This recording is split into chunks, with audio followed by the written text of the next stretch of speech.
Muy buenas tardes.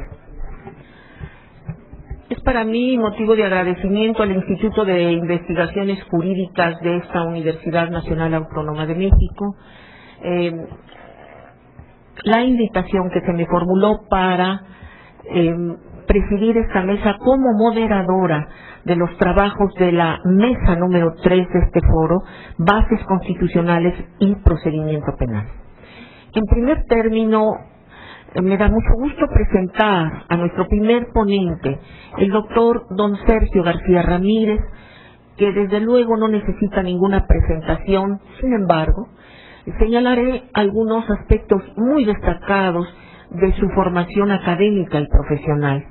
Es investigador de tiempo completo de este Instituto de Investigaciones Jurídicas.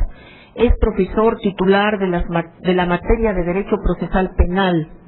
Es miembro de la Academia Mexicana de Ciencias Penales. Es procesalista y tratadista en diversas materias como Derecho Penitenciario, como Derecho Penal, autor de varios códigos procesales penales y penales de la materia. Él nos va a hablar sobre la reforma de la justicia penal, sus riesgos y sus desafíos. Me da mucho gusto recibirlo.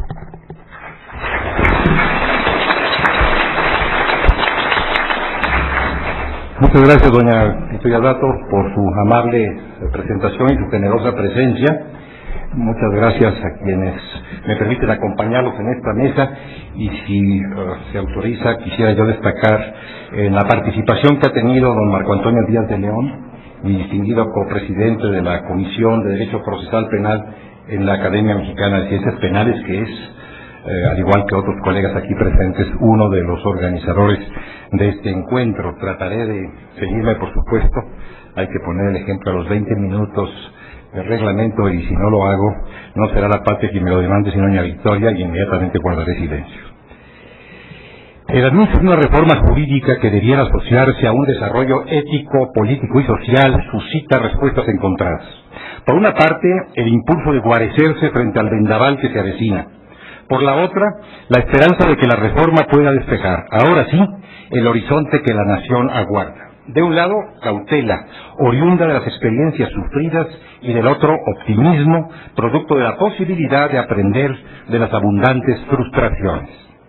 A partir de 1993 se produjo una serie copiosa de reformas penales. Unas fueron generadas por la evolución racional de las instituciones jurídicas, otras por la crisis que puso a la vista errores y deficiencias, algunas por la ilusión de que basta la reforma de la norma para cambiar la realidad indómita, varias más por el prurito reformador deseoso de colocar en la ley la huella del protagonista. Las hubo que fueron reformas en la macrojusticia, dejando de lado la microjusticia, que es la justicia nuestra de todos los días. En fin, reformas en las que dominó la razón, sustentadas en la consulta y la deliberación, y modificaciones de signo contrario. Los resultados están a la vista. Hubo cambios y recambios, novedades donde quiera y abundancia de proyectos.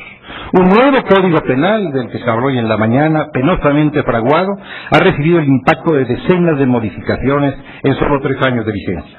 Ahora mismo contemplamos el panorama incierto, plagado de confusiones y desencuentros, en el que ha caído a la raíz de la reforma constitucional y el desarrollo secundario acerca de la justicia para adolescentes.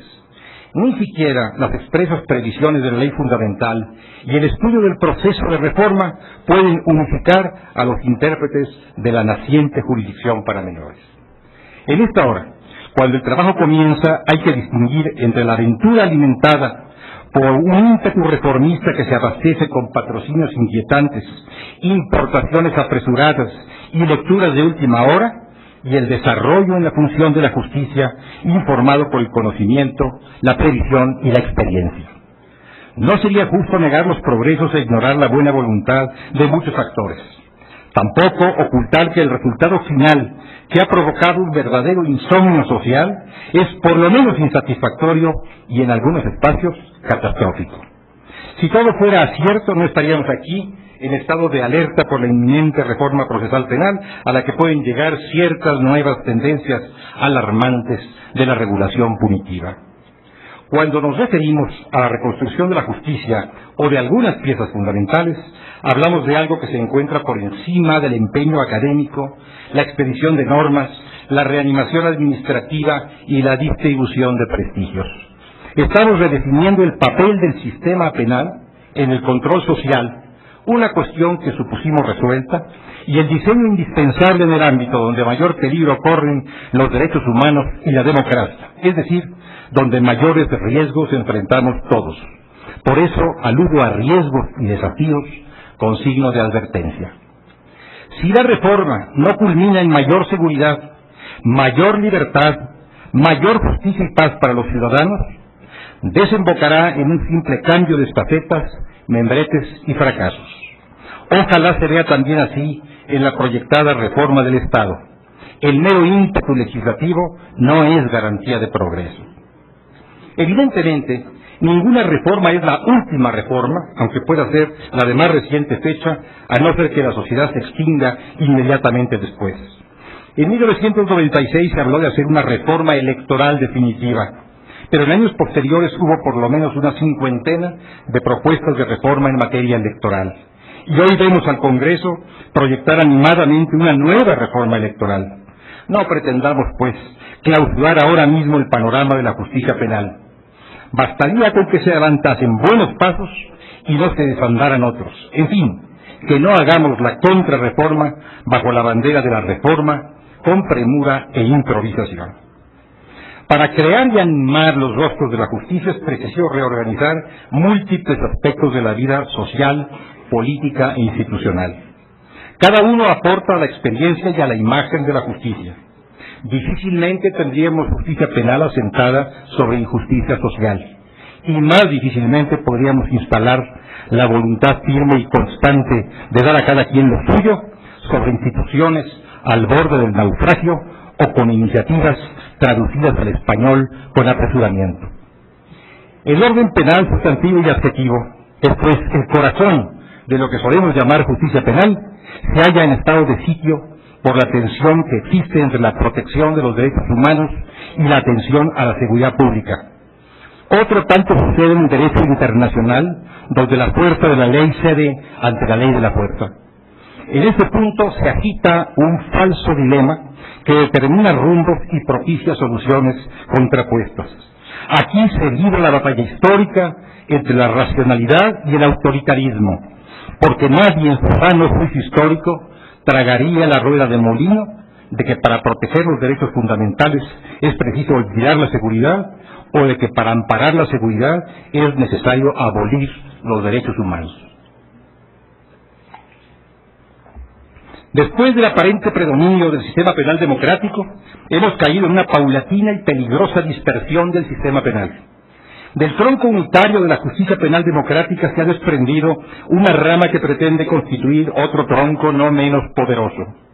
Tenemos y padecemos un derecho penal y procesal penal doble, el que heredó las mejores tradiciones y el que comienza a acumular los métodos de entender y hacer justicia que supusimos archivados. Esto ocurre en México desde hace por lo menos 2 lustros, como he señalado insistentemente, y lo mismo acontece en el mundo entero. En suma, una política criminal eminentemente represiva conduce a un mero endurecimiento desmedido de las medidas penales y a la adopción de medidas irracionales, incluyendo entre ellas las medidas de excepción o de emergencia para cierto tipo de delincuencia que tiene la pretensión de alcanzar a un mayor número de delitos e incluso de convertirse en la regla. La frase es de Moisés Moreno Hernández. Junto al sistema penal ordinario ha surgido un régimen penal destinado al enemigo, entre comillas, que no cuenta con las salvaguardas y garantías que en cambio posee el régimen asignado al infractor común, que sería implícitamente un amigo, en cuanto parece observar las reglas y reconocer los valores del común de los ciudadanos. En el campo del enjuiciamiento, puerta de acceso al purgatorio o al infierno, esto se traduce en la guantanamización de la justicia. En silencio el poder elige a sus adversarios, los captura, los recluye, los califica y los ejecuta. Punto. Hace unos meses, durante el Congreso Internacional de Derecho Penal, en estas mismas aulas, escuchamos una exposición del profesor estadounidense Douglas Castle de la Universidad de Notre Dame.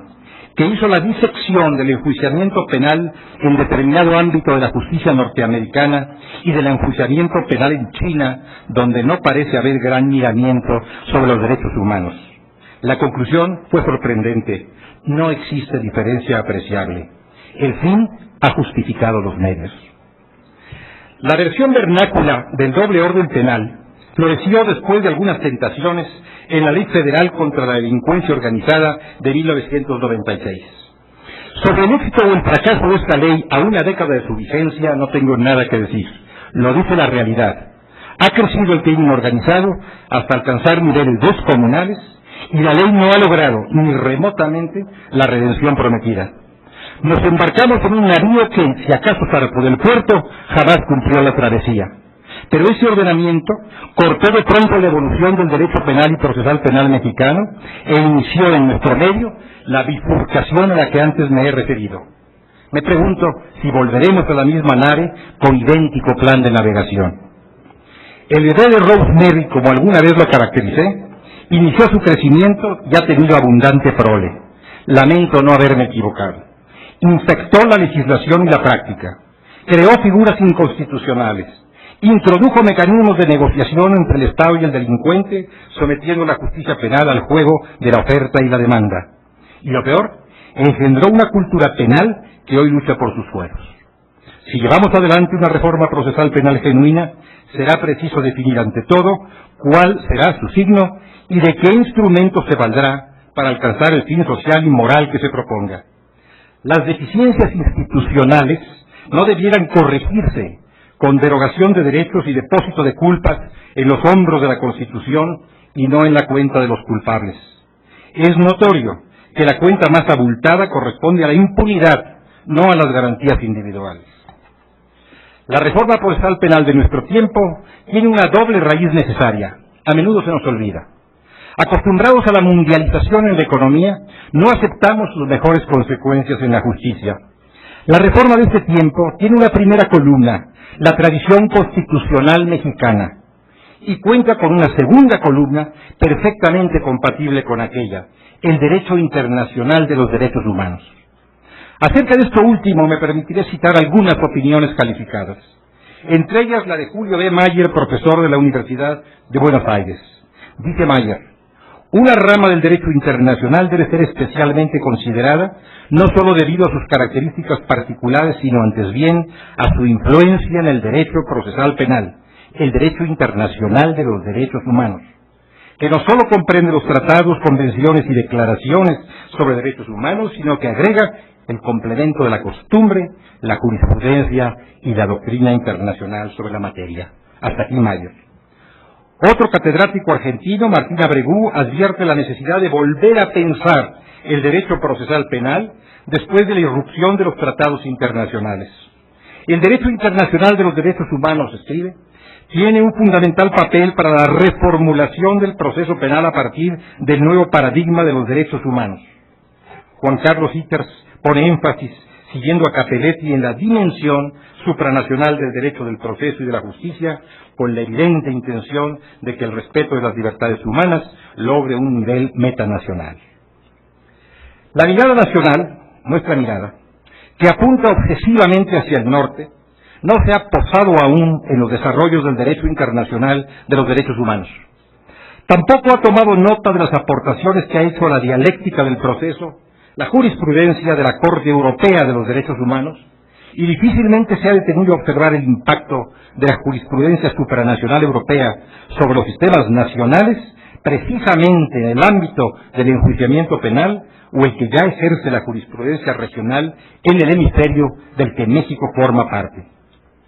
Si hablamos de reformas, habría que considerar seriamente, por fin, un nuevo texto para el artículo 133 constitucional. Podemos optar por la alternativa constitucional argentina de 1994 o la venezolana de 1999. En todo caso, quedaría claro que no hay conflicto entre el orden internacional y el nacional, y que el Estado, en su trato con el ciudadano, debe atender a la norma más favorable para los derechos de éste. Nos hemos comprometido con una orientación procesal que va ganando terreno, al menos nominalmente: el proceso oral, concepto que súbitamente se convirtió en moda y pregón. El arrebato, empujado por vientos septentrionales, cuyas características se hallan pendientes de explicación, ha emprendido una animosa cruzada. Pero se trata de algo infinitamente más complejo y mayor que la oralidad. Los recién llegados al tema agitan el pendón con entusiasmo de exploradores. En rigor, ese tipo de proceso entraña inmediación, contradicción, publicidad, amplia defensa. Por cierto, todo ello estaba previsto en la Ley Procesal Penal Mexicana e incluso en la misma Constitución que acaso no habíamos leído con cuidado. Sin embargo, no sobra descubrir de cuando en cuando el Mediterráneo por ver si nos atrevemos a navegarlo.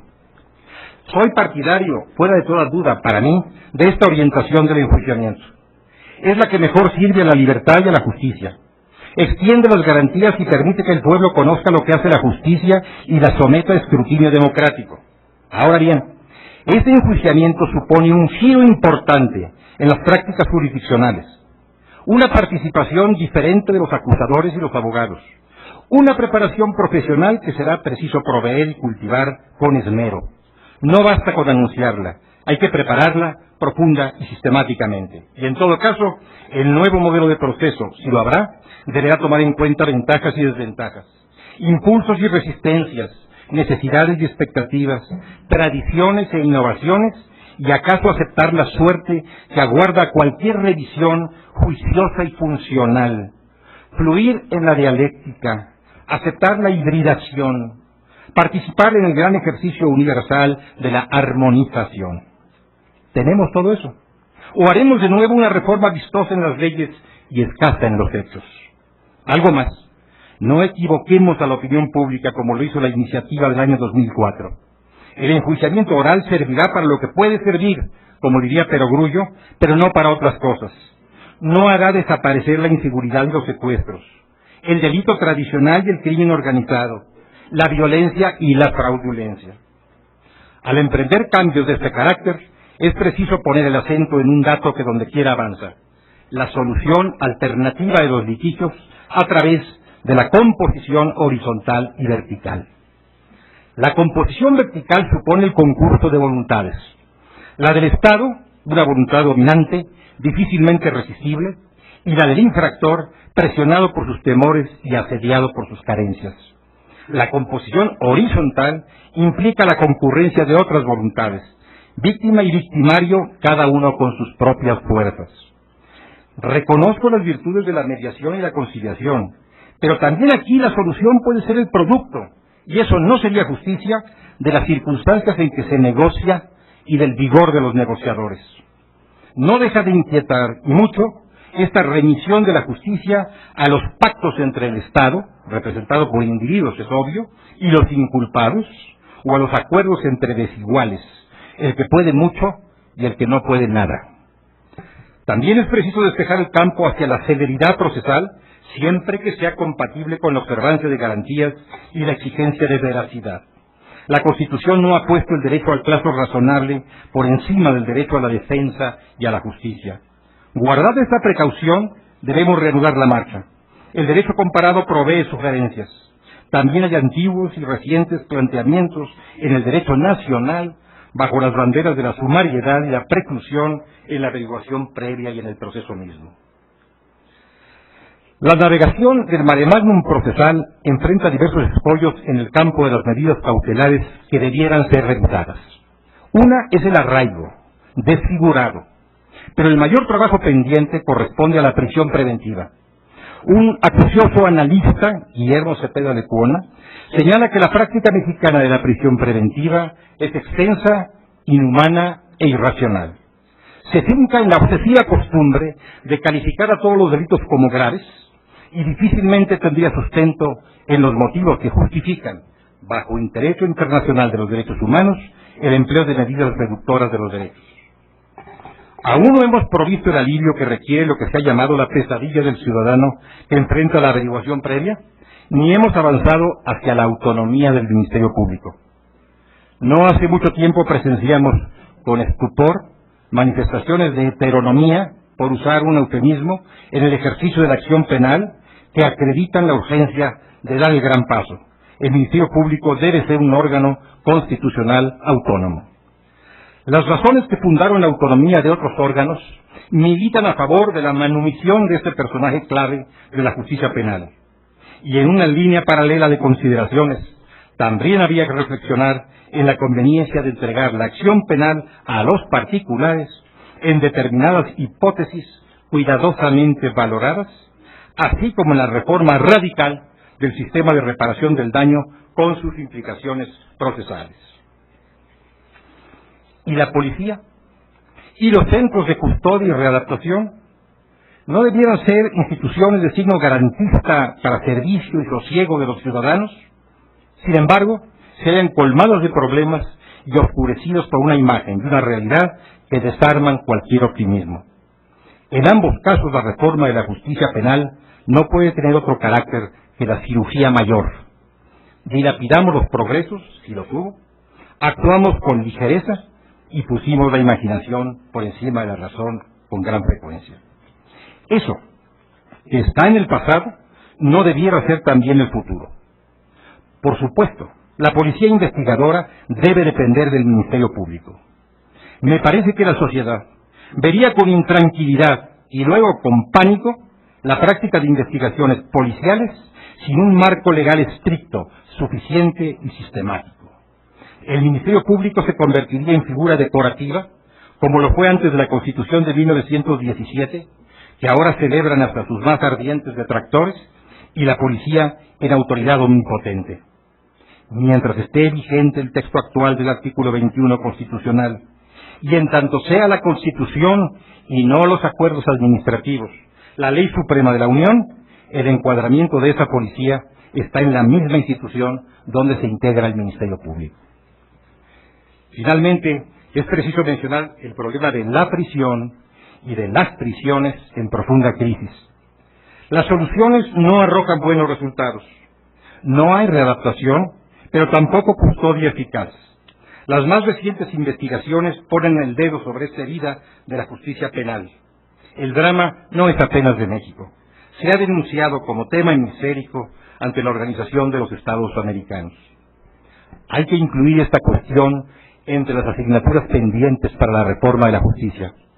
Conviene entender con carne útil que el proceso no termina con la sentencia, sino su sede se transfiere del tribunal a la penitenciaría, que está comprendida con el tribunal en el Palacio de la Justicia. Suprema expresión reveladora sobre el papel de la cárcel en el horizonte completo de la justicia penal. Es preciso instalar aquí tribunales de ejecución de penas y acoger la nutrida jurisprudencia nacional e internacional acerca del régimen de las prisiones. En fin, la reforma de la justicia penal se halla a la vista. No debiera resumirse en debate académico o retórica legislativa. Lo que aguarda es la transformación de las instituciones y de las costumbres. Ávidos de copiar soluciones foráneas, adoptemos aquellas que han comenzado por fincar la justicia sobre nuevos cimientos. Esto es, instituciones, personas, prácticas. Y por lo que toca a las normas, prevengamos vigencia gradual y vacatio legis amplia y razonable. De lo contrario, consumaremos otra modificación de leyes sin la menor transformación de la justicia. De este gatopardismo hemos tenido abundante cosecha. Es hora de que el cambio que se anuncia signifique cambio que se practique. Me refiero obviamente a un cambio plausible, que revierta el paulatino ingreso, señalado con expresión sombría por Olga Isla de González Mariscal hace menos de una década, en una región de peligro en la que las garantías constitucionales se miran como estorbo para el sistema de justicia, entre comillas, justicia penal. Muchas gracias.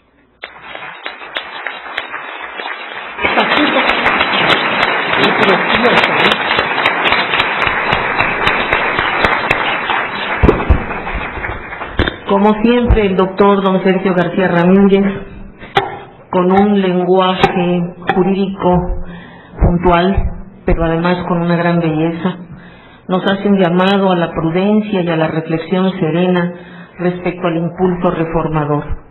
Todos los riesgos que se presentan si no se meditan las propuestas de reforma, que como dice él, solo sean una vistosa ley debemos entonces atender a estas llamadas de atención que tan puntualmente nos ha expresado el doctor García Ramírez. Ahora toca su turno a don Marco Antonio Díaz de León, que es doctor en Derecho por la Universidad Nacional Autónoma de México, profesor de Derecho Procesal Penal en la UNAM, en la Universidad Panamericana y en el Instituto Nacional de Ciencias Penales, miembro del Comité Tutoral de Derecho Procesal Penal del doctorado en Derecho del posgrado de la Facultad de Derecho de la UNAM, miembro de número y copresidente de la Comisión de Derecho Procesal Penal de la Academia Mexicana de Ciencias Penales, y actualmente se desempeña como magistrado del 10º Distrito del Tribunal Unitario Agrario del Distrito Federal. Él nos va a tratar un tema verdaderamente apasionante porque ha sido objeto de gran difusión y, como decía el doctor García Ramírez, el gran remedio de la justicia penal, que es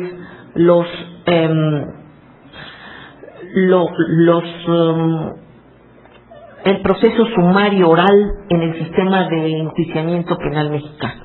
Vamos a hablar de la oralidad y de un juicio sumario que ahora en día es el tema, y por qué no decirlo, de moda para solucionar los grandes problemas de la justicia penal. Con ustedes el doctor don Marco Antonio Díaz de León. Muchas gracias.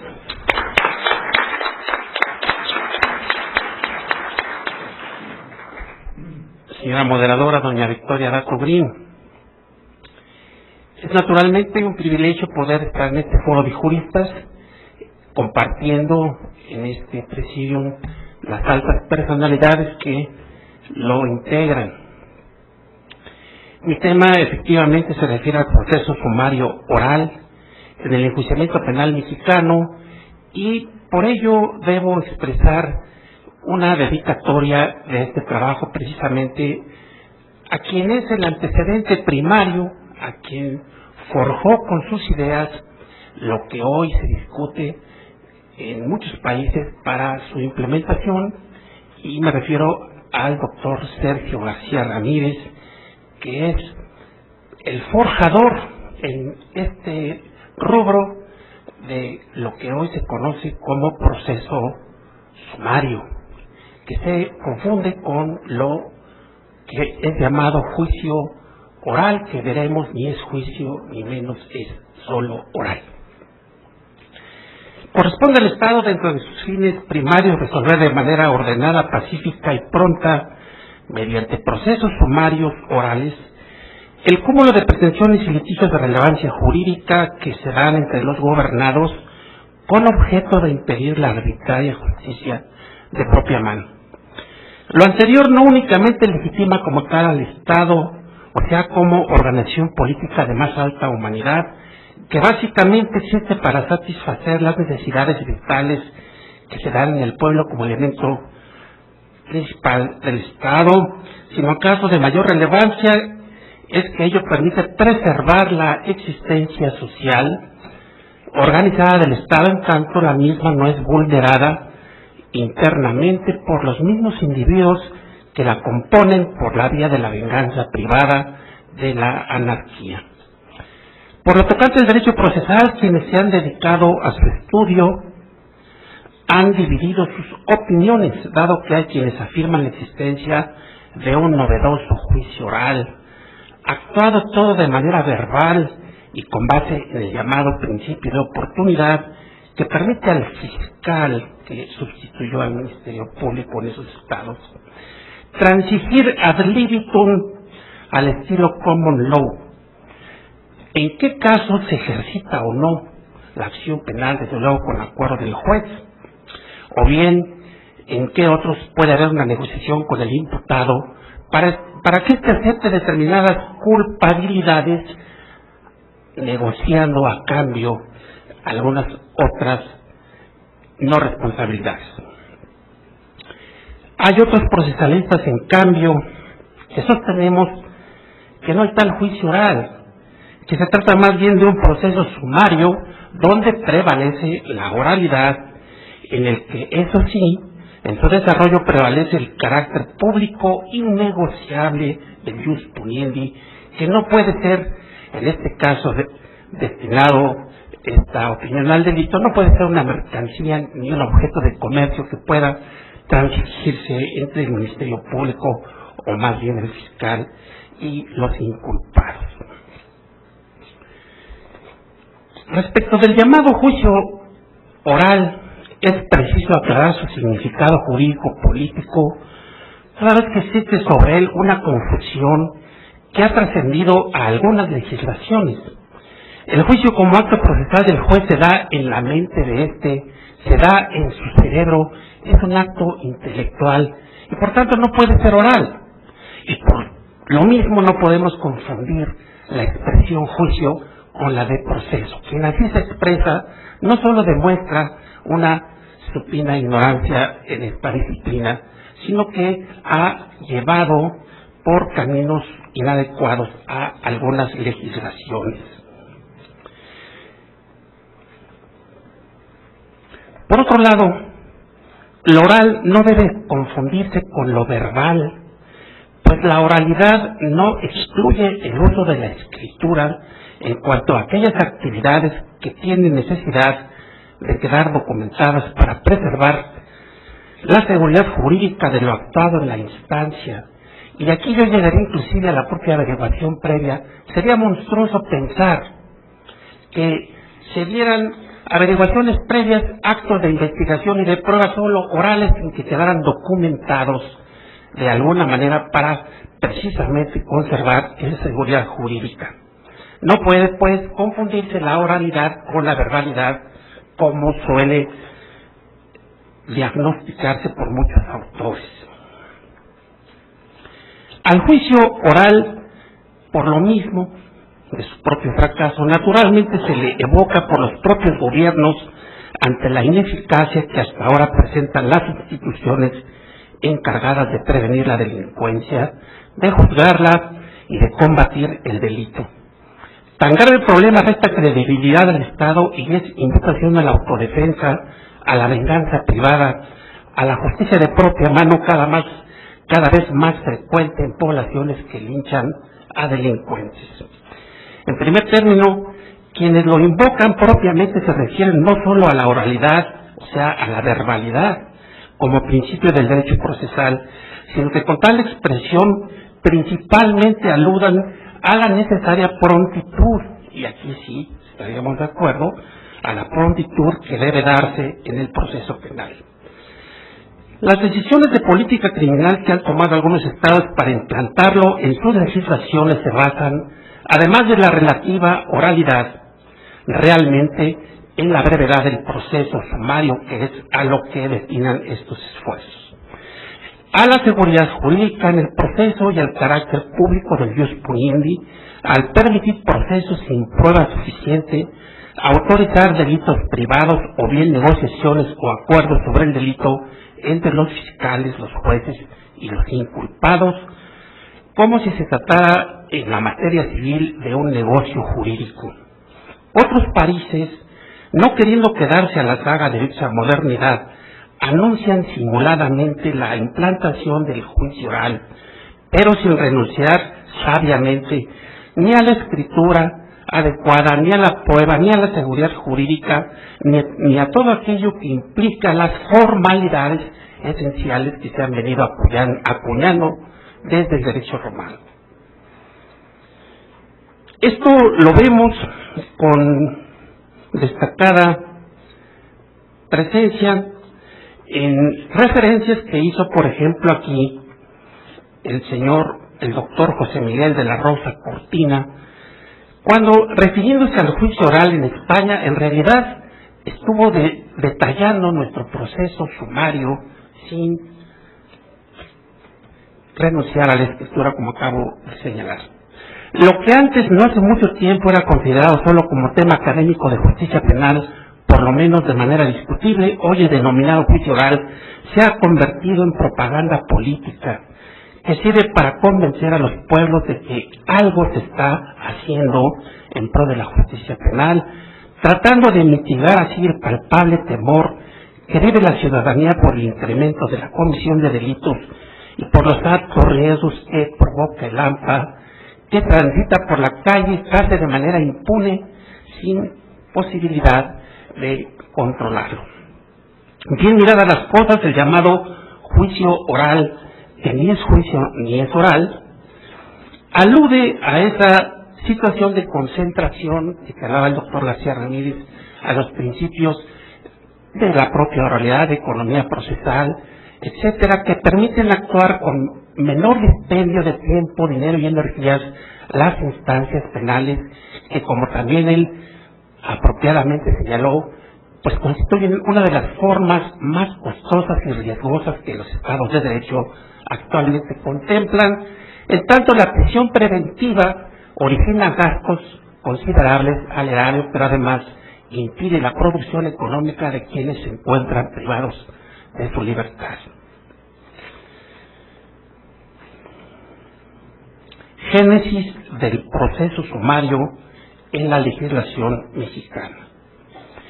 Así, una de las aspiraciones de justicia que más preocupa a la sociedad y al individuo es la justicia pronta, que los litigios y las causas criminales se resuelvan en el mínimo de tiempo necesario, aunque sin prescindir de las garantías de defensa y legalidad que dan seguridad jurídica, que a su vez son las que dan credibilidad y confianza a las sentencias definitivas. Una novedosa corriente doctrinaria integral en estas materias penal, procesal, penal y de ejecución de sanciones fue impulsada en 1971 por el jurista doctor Sergio García Ramírez. Produjeron un cambio notorio en la administración de justicia de aquellas épocas que, como recordarán, en el fuero común cuando menos se impartían a través de cortes penales. Y así él implantó sumariamente un nuevo cauce de justicia a través de jueces únicos, monocráticos, que actualmente existen todavía, y dio por concluida esa larga fase del régimen de las cortes penales, en tanto el código adjetivo penal de aquella época y la ley orgánica, así fueron modificadas por la iniciativa de don Sergio García Ramírez. Sobre dichas cortes se dijo en aquella época, según relata el propio García Ramírez, que obstruían la fluida administración de justicia sin ningún provecho que compensara ese resultado negativo.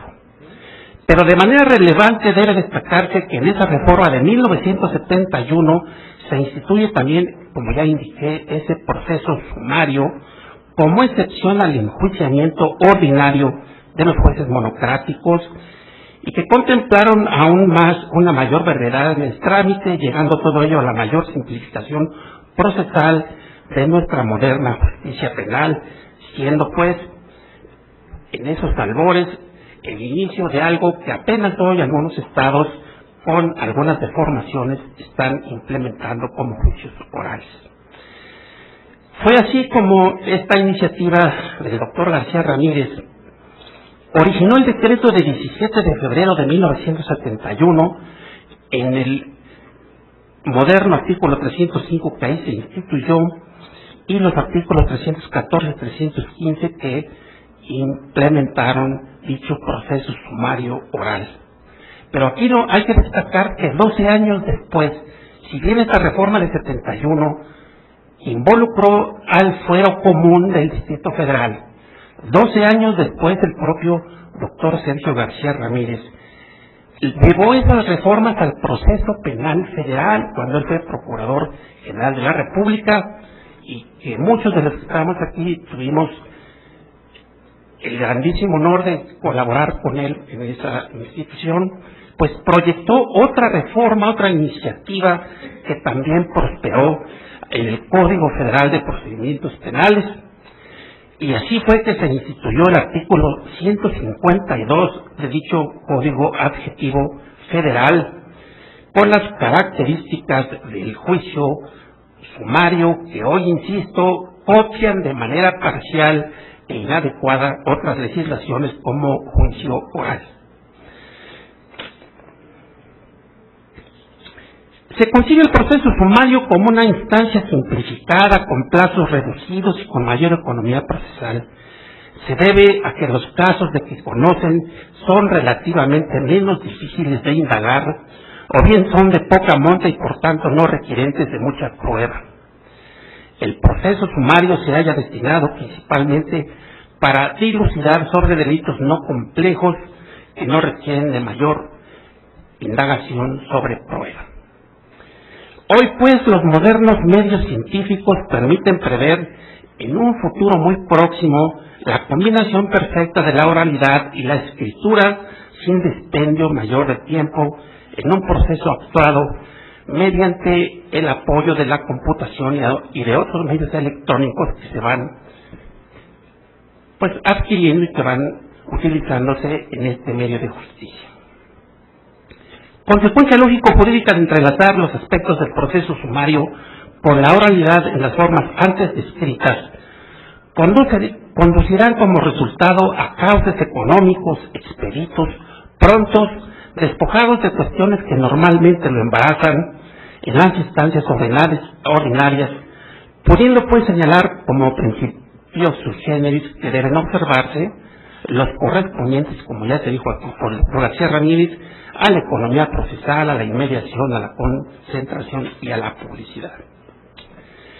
Con tales enunciados podemos proponer el establecimiento del juicio sumario oral en esta América Latina y en España de la siguiente manera.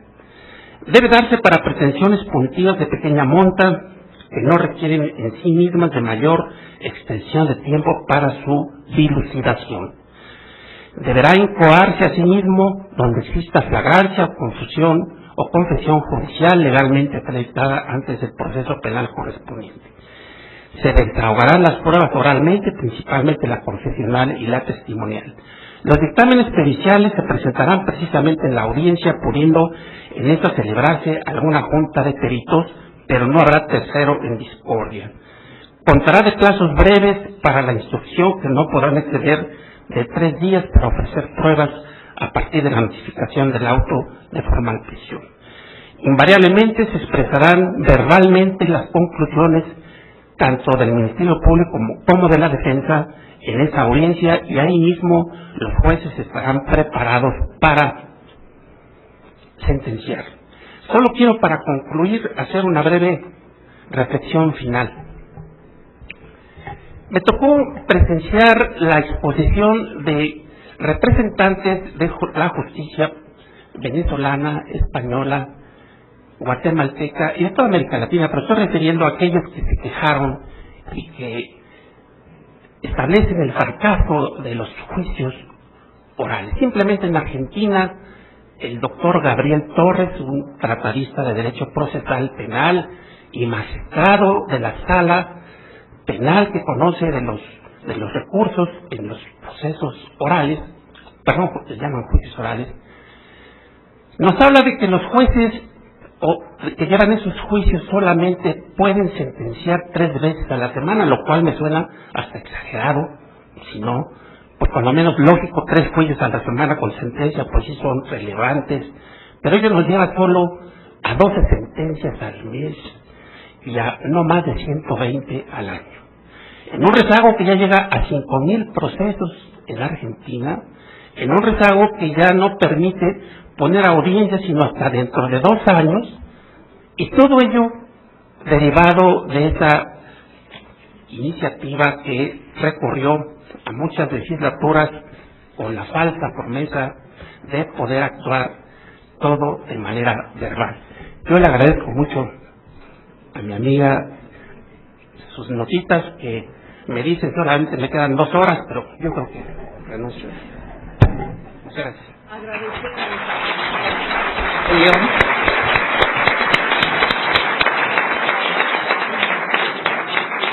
Es verdaderamente ilustrativa la exposición de don Marco Antonio Díaz de León, donde en suma expresa la novedad esta de los juicios orales que se ha aplicado en nuestro derecho mexicano desde hace ya varios años, y señala el fracaso que en algunos países de América Latina ha llevado a los sistemas jurídicos de estos países la implementación o la sustanciación de los llamados juicios orales.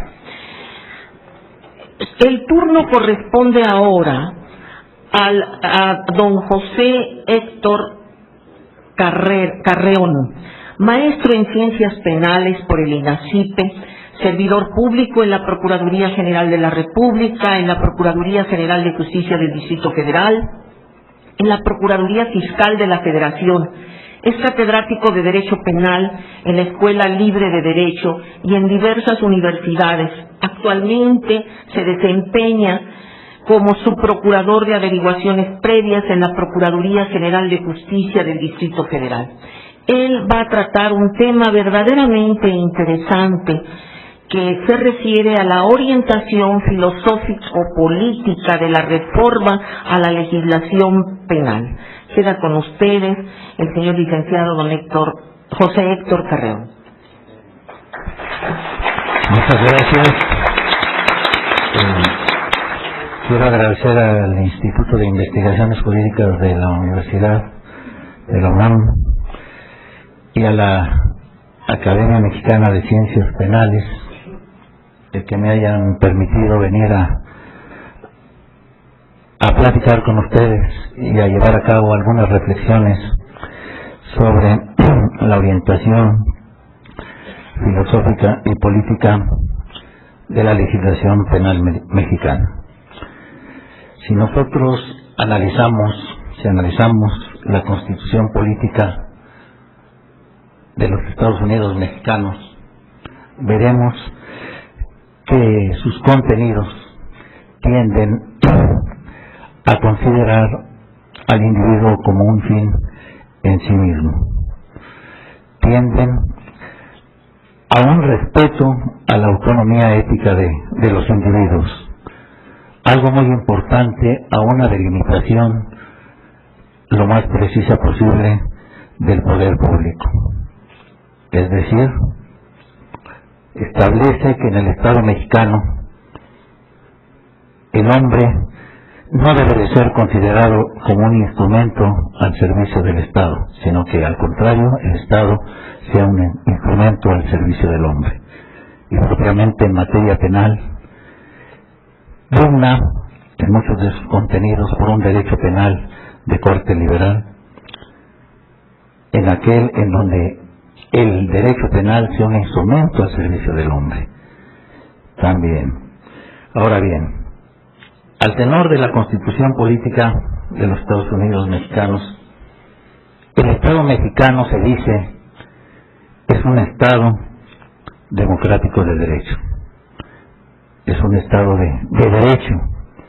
En el discurso político, en el discurso académico, continuamente, cuando suceden hechos que atentan contra la seguridad jurídica, en lo particular de los individuos, en contra de la seguridad pública, cuando desde un punto de vista objetivo se lesionan bienes jurídicos y cuando desde un punto de vista subjetivo se atenta contra la seguridad pública y se causa alarma social, se dice que se está atentando contra el Estado de Derecho.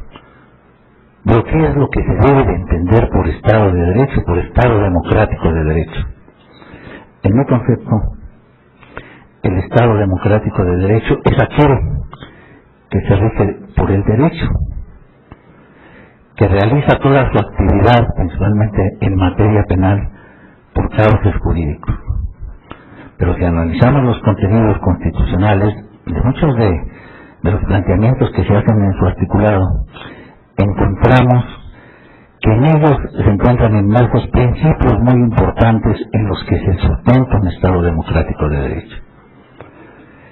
Habría que analizar el artículo 39, que establece el principio de la soberanía popular, la voluntad popular para que los órganos del Estado realicen sus funciones. El principio de legitimidad, que en base al principio de la soberanía popular, los órganos del Estado están legitimados para realizar determinadas actividades. El principio de jurisdiccionalidad es otro de los principios importantes en los que se sustenta un Estado democrático de derecho y que se encuentra contenido en el artículo 14 constitucional. Un principio muy importante y que data desde la época de Beccaria, allá en el siglo XVIII, principio de legalidad. Principio de legalidad que tiene una connotación muy importante, tanto desde un punto de vista político como desde un punto de vista científico. ¿Quién nos recuerda a Feuerbach cuando hablaba del no un crimen, no la pena, si la ley? Y de un punto de vista político, porque sirve de sustento a un Estado democrático de derecho. Principios como los que he mencionado son principios muy importantes y que tienen su contraposición. El principio también que tiene que ver con el sistema de justicia penal es el principio de la división de funciones. Y el principio de la división de funciones, muy importante porque tiene que ver con el sistema de justicia penal. Se habla del sistema penal dentro de un Estado democrático de derecho, las características que debe de tener ese sistema penal. Y el sistema penal, como parte de un Estado democrático de derecho, no es otra cosa más que una forma de control social institucionalizado, de carácter punitivo, ¿sí? Y con discurso punitivo. Ahora bien, el sistema penal en el Estado mexicano, decíamos, se encuentra a través, o se puede ver a través de tres subsistemas: el sistema legislativo, el sistema ejecutivo y el sistema jurisdiccional. Es importante el sistema legislativo porque es el Estado quien tiene la facultad para dar origen a las leyes penales. A través del sistema legislativo, el Estado da origen a los tipos penales. Lleva a cabo procesos muy importantes en materia penal. En primer lugar, da origen al derecho penal objetivo, pero para hacerlo tiene que llevar a cabo diversos procesos de criminalización, procesos de descriminalización, procesos de penalización, procesos de despenalización. Pero para llevar a cabo estos procesos, el legislador debe tener en cuenta y debe de saber perfectamente bien cuáles son los principios en los que se sustenta un derecho penal de corte liberal. Principios en los que se sustenta un derecho penal de corte liberal lo son el principio de acto de conducta, el principio del bien jurídico, el principio de tipicidad, el principio de la racionalización de las penas o medidas de seguridad, el principio de culpabilidad, el principio de la última ratio essendia, o sea, el principio de intervención mínima. Son principios que debe de tener muy presentes el legislador para dar origen al derecho penal objetivo. ¿Sí? Principio de culpabilidad, el principio de presunción de inocencia, por ejemplo. Principio muy importante, ¿sí? Son principios que al dar origen a los tipos penales deben de ser observados por el legislador.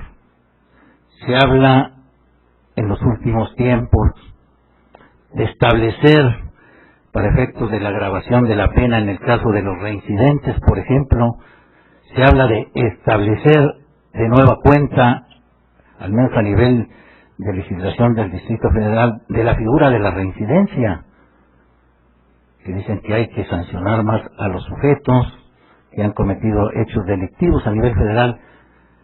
Lamentablemente en la reforma de 1999 se le vuelve a establecer a la reincidencia para efectos de la agravación de la pena. Pero realmente el legislador ha pensado en que dentro de un derecho penal de corte liberal opera un principio de acto de conducta que establece que al sujeto hay que sancionarlo por el hecho cometido, no por lo que el sujeto puede representar principio muy importante, principio de la racionalización de las penas y de las medidas de seguridad. Actualmente se está hablando del establecimiento de la cadena perpetua. ¿Qué acaso esto no viene a atentar en contra de un principio muy importante de un Estado democrático de derecho, como lo es el principio de humanidad, y que se desprende de los contenidos del artículo 22 constitucional? Y ahí están plasmados. Ahí están. ¿Sí? Se habla de un principio de presunción de inocencia que, si bien no está plasmado constitucionalmente, pero sí en base al artículo 33 constitucional, es un principio que ha sido aceptado en el Estado mexicano. La Declaración de las Naciones Unidas sobre los Derechos Humanos fue aceptada por el Estado mexicano. ¿Sí? Posteriormente, cuando se lleva a cabo una reforma muy importante en el sistema de justicia penal al Código Penal Federal en 1983, viene a tener vigencia el principio de presunción de inocencia al desterrar afortunadamente de la legislación penal mexicana un principio que se encontraba contemplado en el artículo 9, que era el principio de presunción de intencionalidad.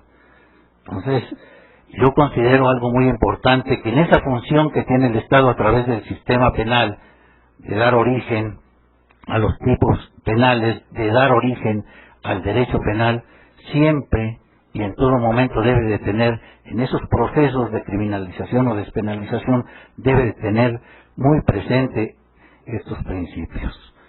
Por ejemplo, el subsistema ejecutivo, ¿sí?, del cual depende el Ministerio Público, un órgano muy importante encargado de la investigación y de la persecución de los delitos. Habría que reflexionar sobre su actividad y habría que reflexionar sobre si su actividad se ajusta a uno de los principios de un derecho penal liberal, el principio de tipicidad. Cuando el Ministerio Público lleva a cabo consignaciones y se conceden autos de libertad, cuando se van las averiguaciones previas, artículo 36, a nivel del Distrito Federal, ¿que no se está atentando acaso en contra del principio de tipicidad? Se está atentando contra un derecho penal de corte liberal. ¿Sí? Entonces es muy importante cuando se obtienen sentencias absolutorias, porque el Ministerio Público no ha llevado a cabo bien su función, se está atentando contra un derecho penal de corte liberal. Por otra parte, el subsistema encargado de la ejecución de sanciones, se habla de endurecer las penas, se habla del endurecimiento de las sanciones penales. Se ha analizado, se ha reflexionado sobre la reforma que se hace al artículo 18 constitucional, allá en la década de los 70, en donde se establece el sistema progresivo técnico, en donde se establece que debe de ser a través de la educación, del trabajo, de la capacitación para el trabajo, cómo se podrá lograr la readaptación del sujeto. Si nosotros pensamos en el establecimiento de penas como la cadena perpetua, ¿dónde lograríamos esa finalidad? El legislador de la década de los 70 en tratar de readaptar al sujeto. Definitivamente, yo considero que la función de los órganos del Estado, pero principalmente del legislador, debe de ir encaminada a reflexionar seriamente en el tipo de derecho penal que se requiere. Si nosotros vivimos en un Estado democrático de derecho, ¿sí?, y al utilizar el Estado al derecho penal para el cumplimiento de uno de sus fines, pues debe de ser un derecho penal acorde a los contenidos del Estado democrático de derecho, acorde al respeto al individuo, Y esto no se puede lograr si no se observan el principio de acto de conducta, el principio de culpabilidad, el principio de presunción de inocencia, el principio de intervención mínima, el principio de legalidad. Entonces, es un planteamiento, es una cuestión que nos preguntamos. Se habla de reformas penales, pero no se habla de qué derecho penal realmente es el que queremos. El legislador del Código Penal del Distrito Federal sí le preocupó y pidió que se establecieran los principios de los que acabo de hacer mención, que se establecieran como una parte importante dentro del Código Penal. De ahí que en su título preliminar se refiere a los principios y a las garantías penales. Sin embargo, no obstante que están expresamente establecidos, muchos de ellos, y también que se desprenden del Código Penal de 1931, aunque ya no se corresponde con las exigencias de la hora, sin embargo, ahí están. Por ejemplo, el principio de acto, ¿sí? Entonces, no podemos, en un momento dado,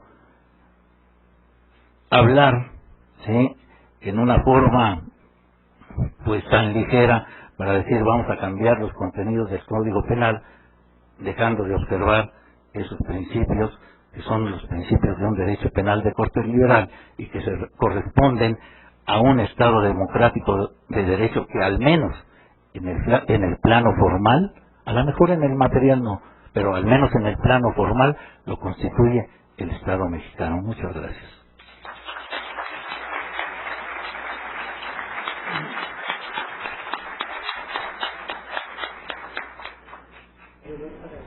Agradecemos la disertación ilustrativa del señor licenciado don José Héctor Carrión, que nos habló fundamentalmente de la orientación filosófica política de la reforma a la legislación penal y apuntaba que el Estado debe estar siempre al servicio del hombre y que sobre todo el derecho penal debe estar al servicio del hombre.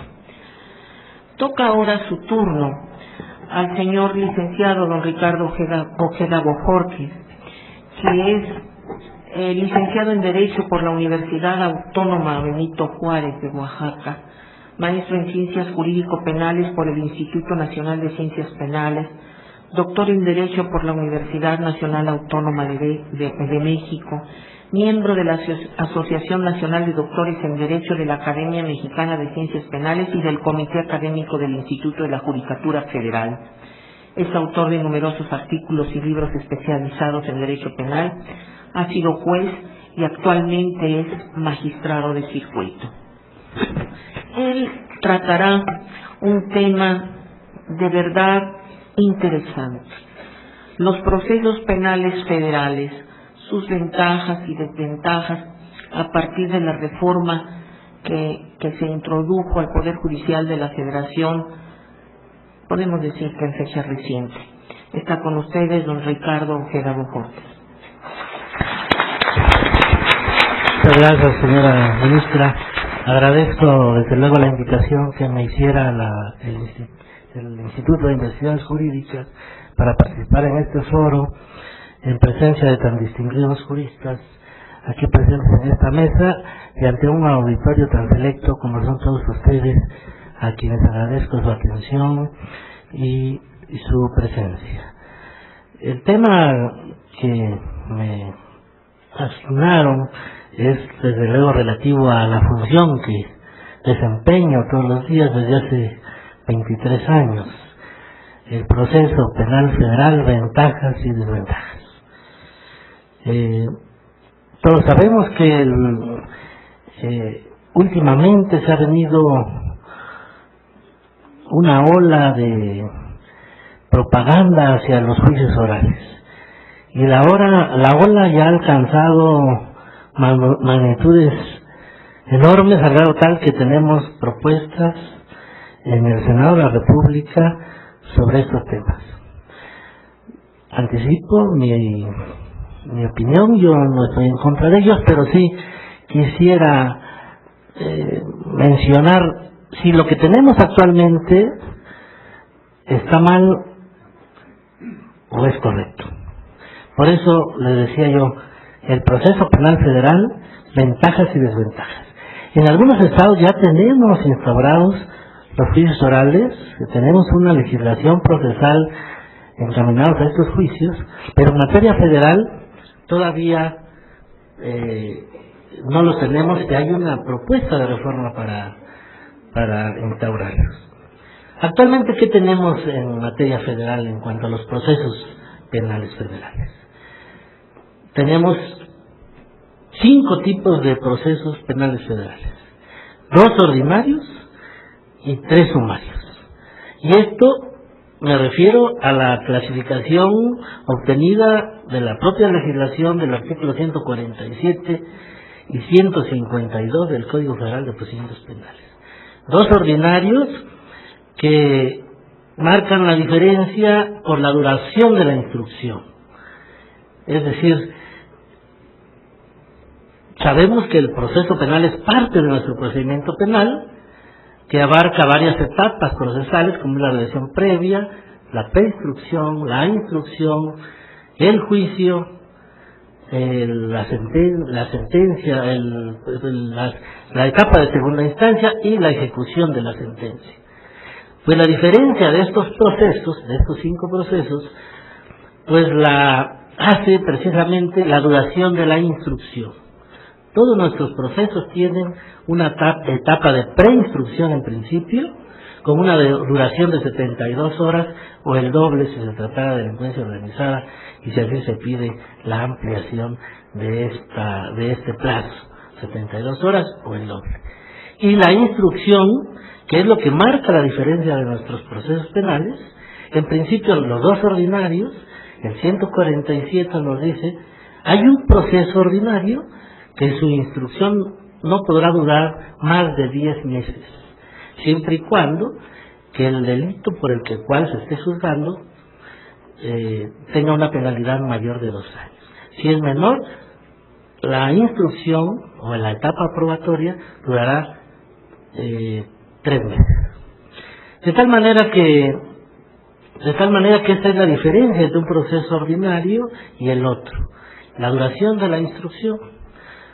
Luego de ahí viene pues una etapa posterior de prueba, como es al agotar la instrucción, se va a solicitar a las partes si tienen alguna prueba que ofrecer, que pueda desahogarse dentro de los 15 días posteriores a la aceptación de la prueba, pues que se desahogue. Pero no pueden ofrecer pruebas que no se puedan desahogar dentro de esos 15 días que marca el artículo 150. Si nos ofrecen una prueba, por ejemplo, una testimonial que se vaya a desahogar por allá en el extranjero, en París o en otro lugar de Europa, pues evidentemente que vamos a considerar como jueces que no se puede desahogar dentro de los 15 días y yo creo que el juez, si está en esa etapa, no podría aceptar esa prueba porque no se puede desahogar de los 15 días. Si está antes de agotar la instrucción, pues sí podría aceptarla desde luego, pero en esa etapa después de agotada únicamente aquellos que se puedan desahogar entre los 15 días.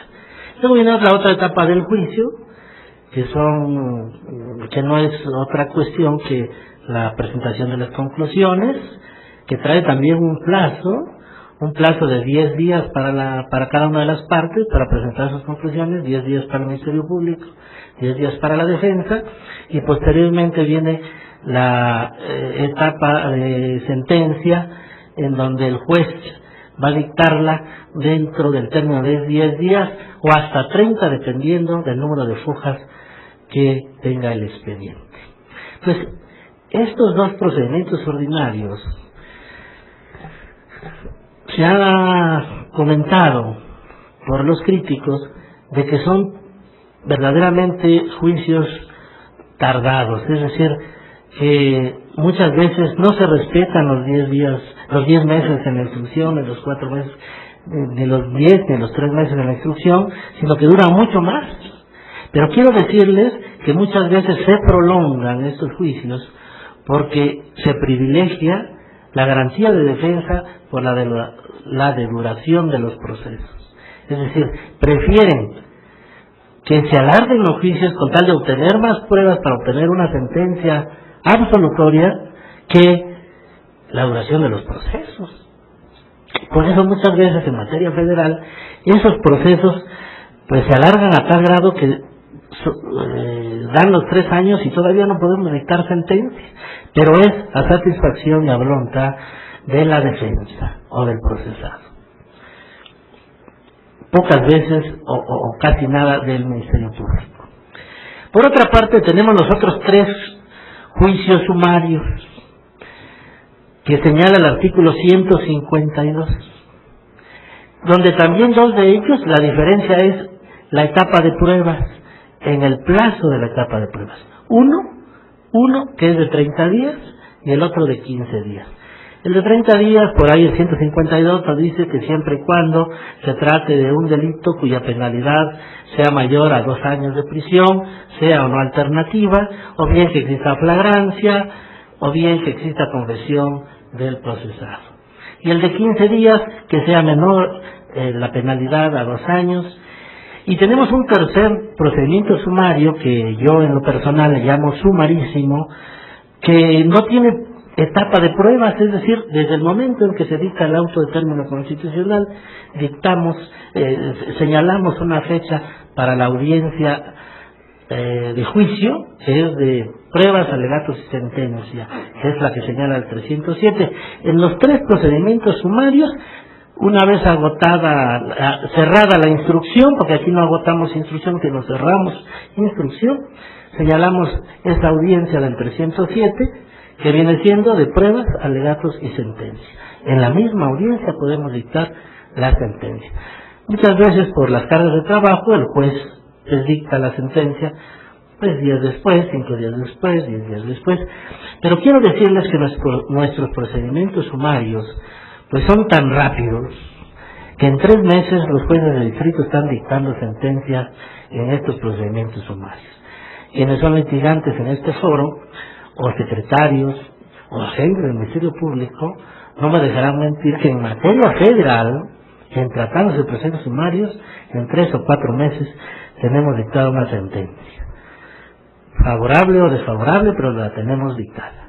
Y que la audiencia del 307 no deja de ser oral.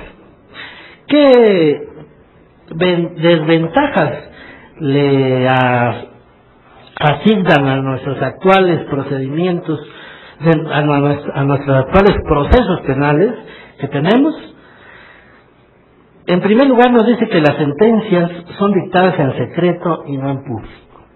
Esto desde luego que es verdad. El juez, ciertamente, se encierra en su cubículo y dicta su sentencia. Se critica severamente el hecho de que el juez, en la tranquilidad de su oficina, esté meditando, argumentando y haciendo un esfuerzo por fundamentar y motivar su sentencia. Para ellos es un espanto, para los críticos, de que el juez dicte su sentencia en el interior de su cubículo. Contrariamente a los juicios orales, que podría dictarse en la misma audiencia, oralmente, pero con la consecuencia lógica de que podría adolecer de fundamentación y motivación. Otra desventaja que se le acuña a nuestros actuales procesos penales es que el juez no está pendiente en las audiencias, no está presente en las audiencias. Es decir, siempre está en su oficina y quienes están presentes son los secretarios encargados de llevar las diligencias en los juzgados de distrito. Esto es cierto, no debemos de negarlo, es muy cierto, pero lo que pasa es de que es tanto el cúmulo de trabajo de que el juez no se da abasto para estar en todas y cada una de las audiencias. Y únicamente está presente en aquellas que se le hacen relevantes o importantes, porque muchas veces pues, hay juicios sumarios donde no hay pruebas que aportar, y bueno, el secretario como auxiliar las lleva. Este es un problema que debemos de asimilar, y que ciertamente es una crítica muy constructiva, y que debemos aceptar que es cierta y que debemos mejorar. También se dice que los juicios actualmente son muy tardados, eso es cierto, pero yo les decía hace un momento que muchas veces por privilegiar la defensa. Existe otra desventaja, según los críticos, que se dice que no se respeta el principio de presunción de inocencia y no está contenido expresamente este principio en la Constitución. Ciertamente, se critican nuestros procesos penales federales porque se dice que todos los procesos se llevan a cabo con el procesado en prisión. Esta no es culpa del juzgador ni del Poder Judicial de la Federación, desde luego. Esto yo le achaco a la legislación mexicana y en todo caso sería culpa del legislador. Tenemos un artículo 194 del Código Federal de Procedimientos Penales que tiene un largo catálogo de delitos graves y consecuentemente todos los procesos penales se llevan normalmente con el procesado en prisión. ¿Por qué? Porque no alcanzan el beneficio de la libertad provisional bajo caución, como lo ordena el artículo 20, por tratarse de delitos graves. Si reducimos este catálogo de delitos graves a que se refiere el 194, creo que vamos a minorar el problema y podremos tener una solución a este problema del principio de presunción de inocencia. El principio de presunción de inocencia, en mi concepto, no quiere decir que todo proceso se lleve a cabo con el inculpado, el procesado en libertad. Porque habrá delitos en que no es posible llevar a cabo un proceso con el procesado en libertad. Quiero pensar en un secuestro, quiero pensar en un homicidio, quiero pensar en delincuencia organizada. Es imposible llevar a cabo un proceso con el inculpado en libertad. ¿Qué pasaría? Se va a fugar, es decir, se va a sustraer a la acción de la justicia.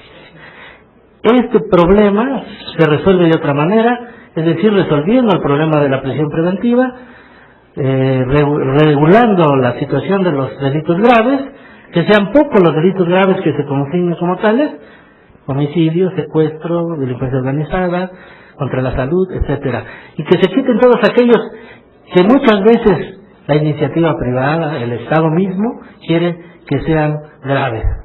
A mí me espanta, por ejemplo, que la iniciativa privada quiera que la piratería sea delito grave y que todavía se castigue aquel, no que venda la mercancía pirata, sino que el que la compre. Todo México estaría en prisión. Y eso sería pues más grave todavía. Entonces, si el legislador toma en cuenta todas esas situaciones, reduce el catálogo de delitos graves, creo que vamos respetando el principio de presunción de inocencia y desde luego que la prisión preventiva se diera excepcionalmente en delitos que verdaderamente sean graves. Hay otra desventaja que se le achacan a nuestros procesos penales actuales. Se dice que la preinstrucción tiene un periodo corto, 72 horas, que no permite recabar pruebas. Eso es cierto. Creo que no hay abogado aquí presente que me diga lo contrario. En 72 horas, un abogado no puede recabar pruebas para poder obtener un auto de libertad por falta de elementos para procesar. Por más que le rasque y le busque, no va a encontrar pruebas y menos desahogarlas desde el término de 72 horas. Muchas veces pareciera garantía el hecho de tener en el artículo 19 un término de 72 horas. En mi concepto, muchas veces es una contragarantía en cuanto a que en 72 horas no van a poder probar lo que ustedes quieren probar para efecto de obtener una libertad por la vencición de datos. Yo en algún artículo, por ahí en un libro, yo proponía, bueno, que sean 72 horas, pero no se tengan pruebas, pero si se tienen, ¿por qué no darle una oportunidad que sean 30 días? Es mejor obtener en 30 días un auto de libertad por falta de elementos para procesar que en 2 años o 3 años una sentencia condenatoria. De tal manera, pues, que, bueno, aquí en esta crítica yo creo que tienen algo de razón los críticos. Otra crítica que se le hace a nuestros procesos es que no se le da participación al ofendido. Es cierto. En verdad, el ofendido, aun cuando ya existe una reforma del 20 constitucional, agregándole un apartado, el apartado B, pues en la práctica y en las legislaciones de los estados aún no se pone en marcha estas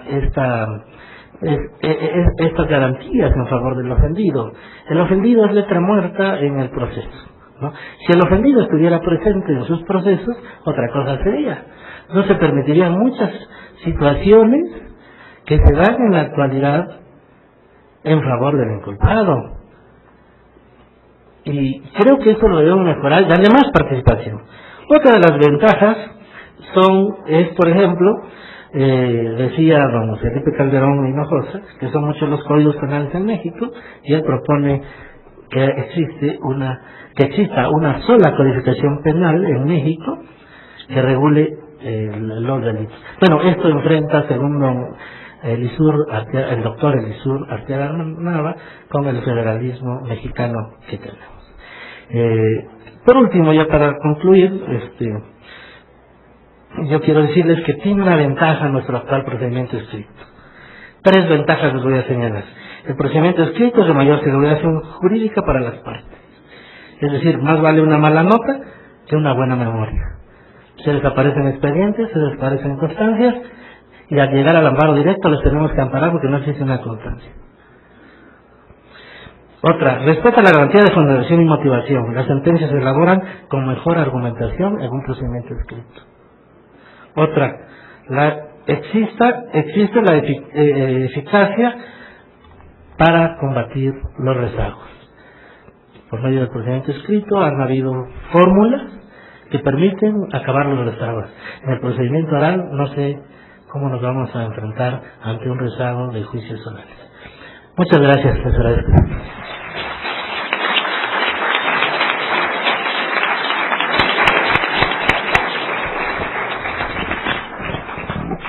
Es verdaderamente ilustrador la opinión, el conocimiento de quien hace la sustanciación de los procedimientos, quien ha vivido la aplicación de la ley al caso concreto en la función jurisdiccional.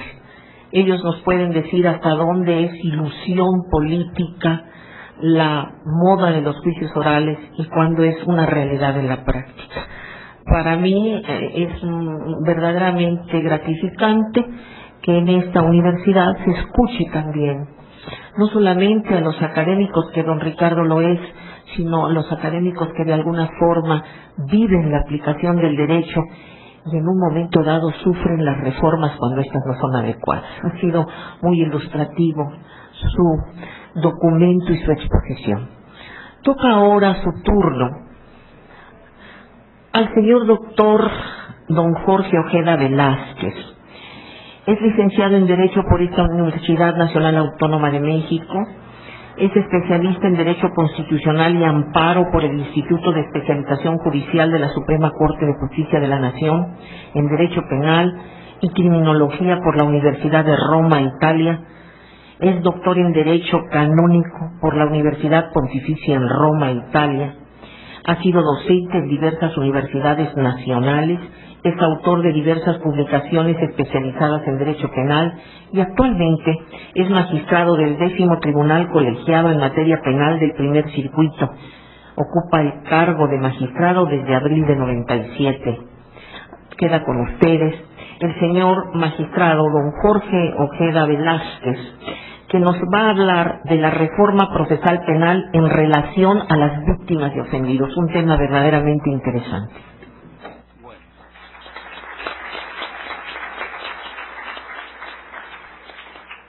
Es un placer estar con ustedes y sobre todo agradezco al Instituto de Investigaciones Jurídicas de nuestra alma mater, agradezco a la Academia Nacional de Ciencias Penales y sobre todo es un honor compartir el podium con tan ilustres penalistas que me acompañan y sobre todo ver cómo este auditorio está lleno de gente interesada en la temática penal.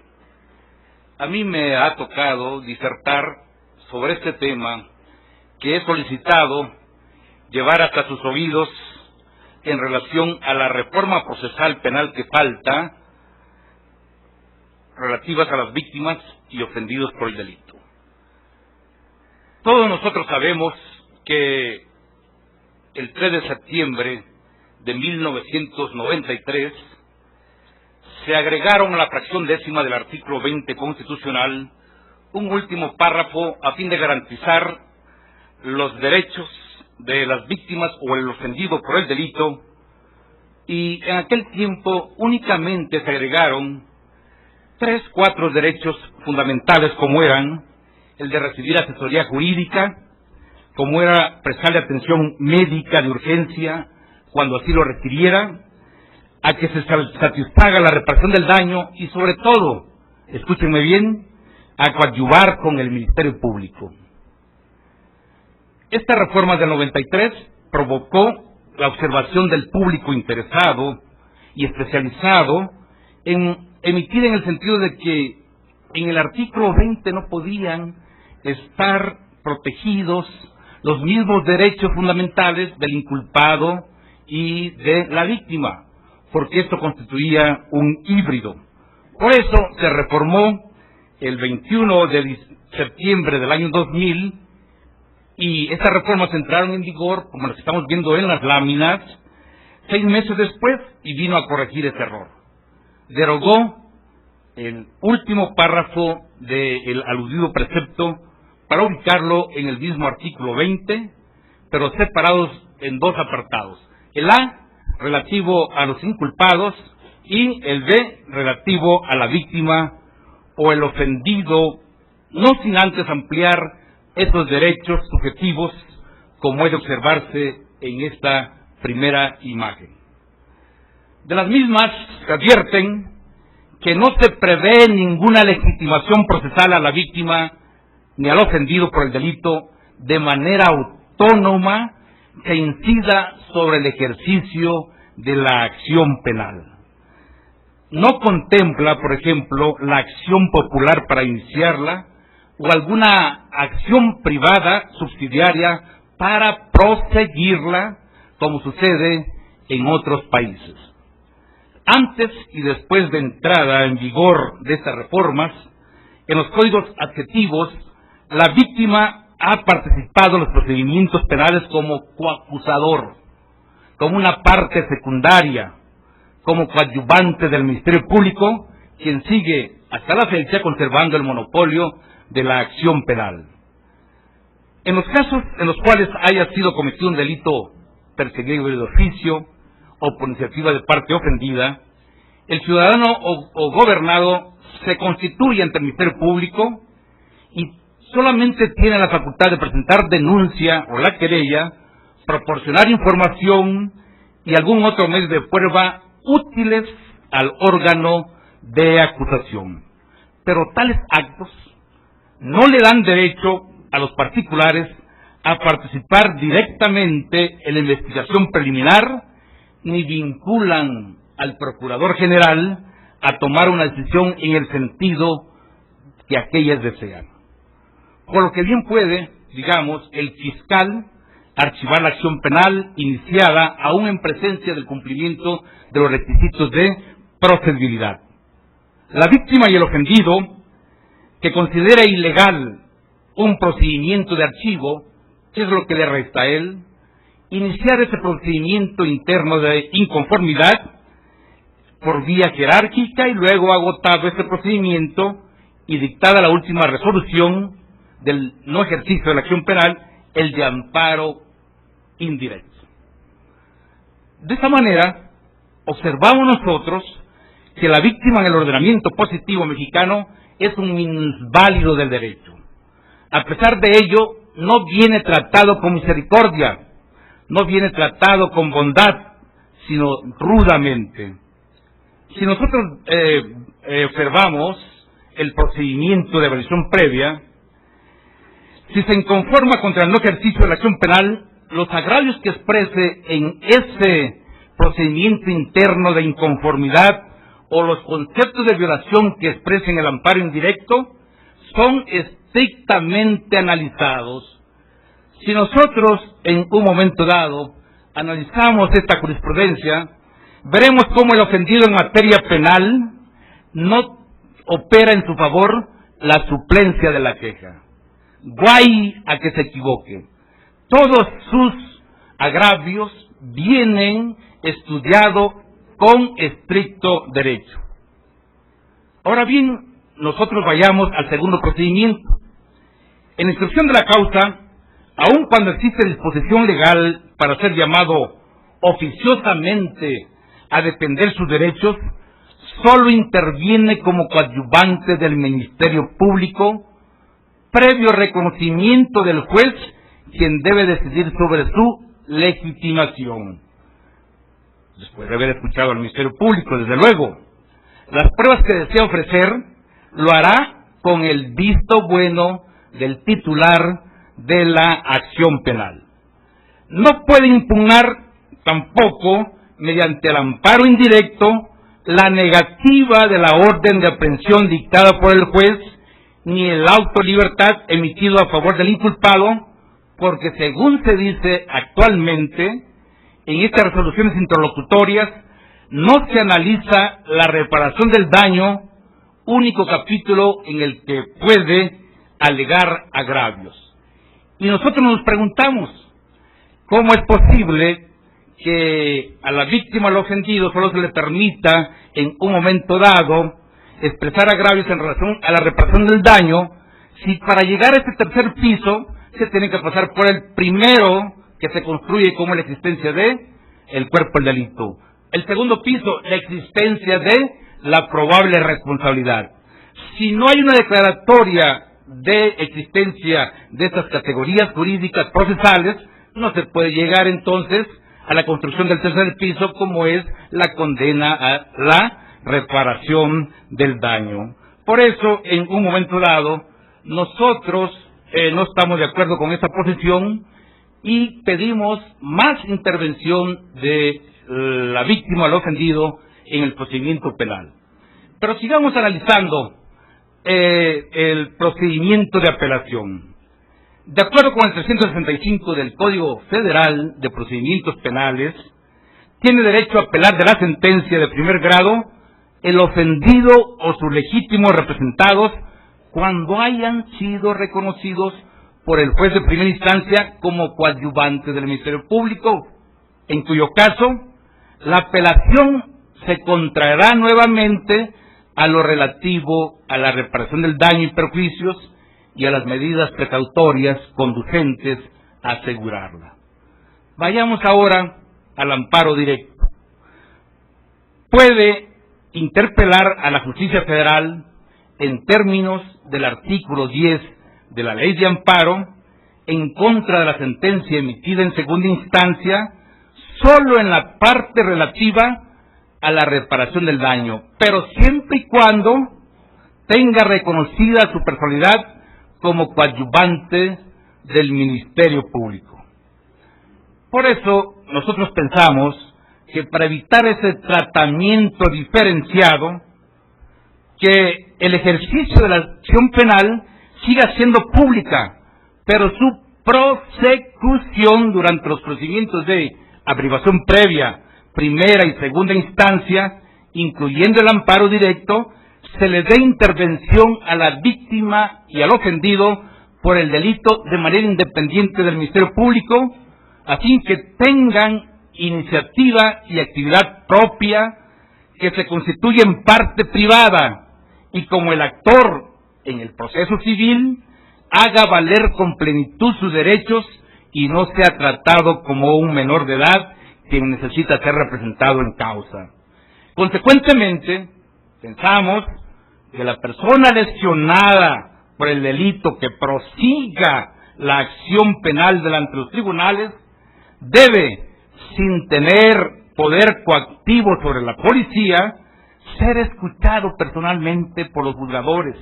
Debe intervenir independientemente en el ofrecimiento y desahogo de pruebas, recibir información penal de manera activa y pasiva e interponer cualquier medio de impugnación, porque nadie más que él resiente el agravio ocasionado por el delincuente, sin excluir, desde luego, y por eso ponemos los pies sobre la tierra, la intervención del Ministerio Público en aquella parte del proceso que lesione intereses colectivos.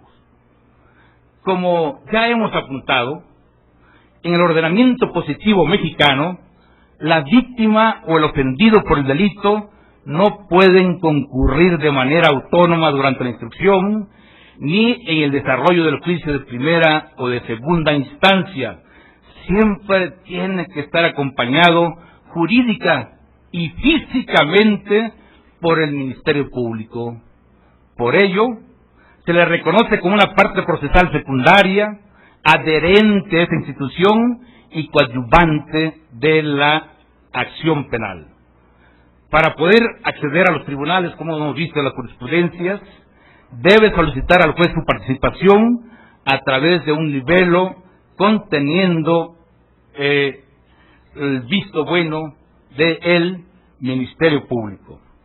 Una vez que el juez le reconoce esa personalidad, puede ejercer la garantía de información penal activa, ofreciendo los medios de pruebas previsto en la ley procesal, a fin de que estos se desahoguen en las diligencias correspondientes, y en base a tal personalidad puede estar presente en dichas diligencias. Por eso, pensamos nosotros que las reformas constitucionales deben ser profundizadas ahora a nivel de ley secundaria, para que exista una reforma en el que, primeramente, la víctima o el ofendido por el delito pueda constituirse dentro de los procedimientos penales como parte privada en los mismos.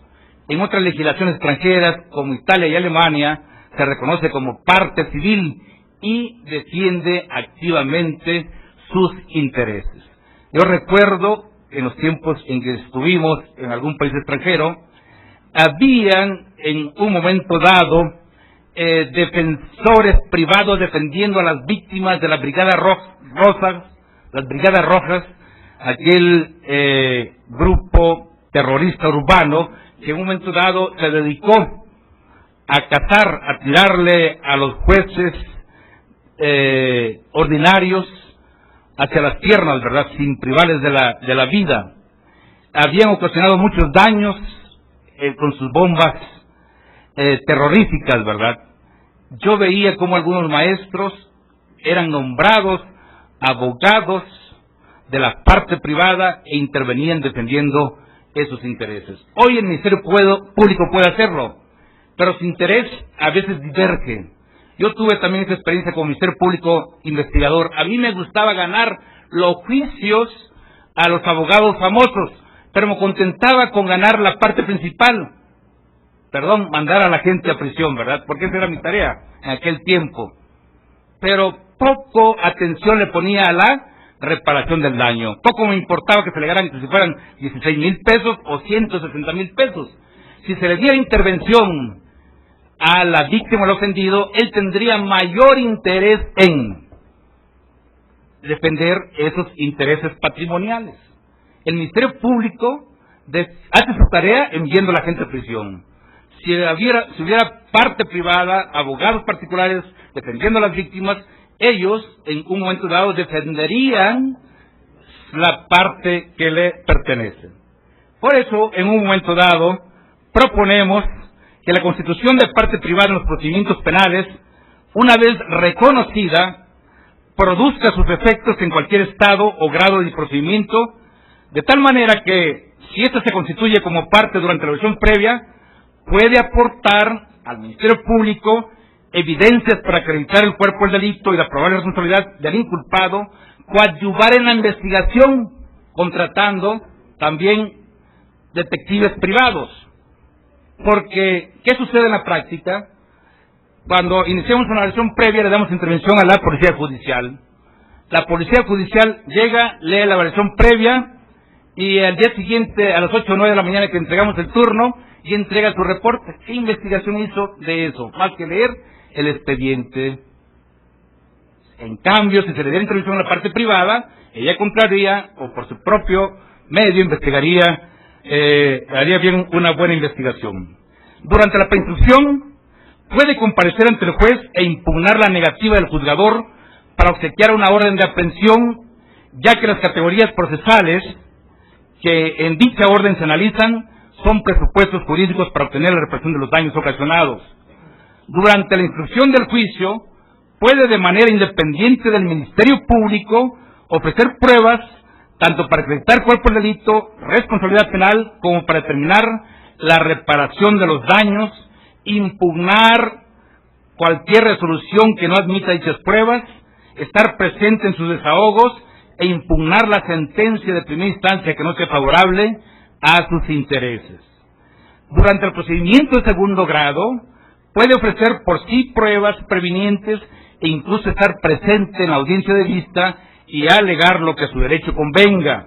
En el juicio de amparo directo, debe ser notificado la interposición del mismo por la autoridad responsable, tener personalidad y contestar los conceptos de violación. Y en fin, hay muchas propuestas que podrían ser llevadas a las leyes secundarias, como el hecho de el auto que declare la Constitución y el reconocimiento de parte privada para ser notificado al Ministerio Público, al inculpado y en su caso al sentenciado quejoso. La parte privada tiene derecho a nombrar defensor.